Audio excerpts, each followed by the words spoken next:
دي لانسر بومه لسه مستلمينها، كرسي ناشف ومتبهدل. بص منظر صاحبها معدل طارة لانسر قرش.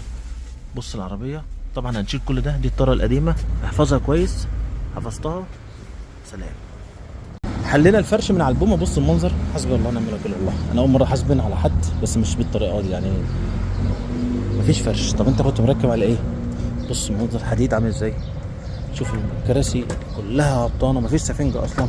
بص المنظر من ورا. لا حول ولا قوه الا بالله. خلينا اقفل. يلا سلام.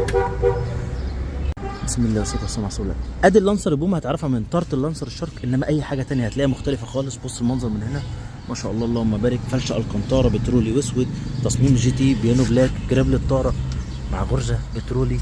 ادي البيانو بلاك مع الامبت لايت الاكريليك مع تغيير قماش الابواب ما شاء الله. دواسه ارضيه مش محتاج نتكلم، انتوا عارفين بقيه التفاصيل.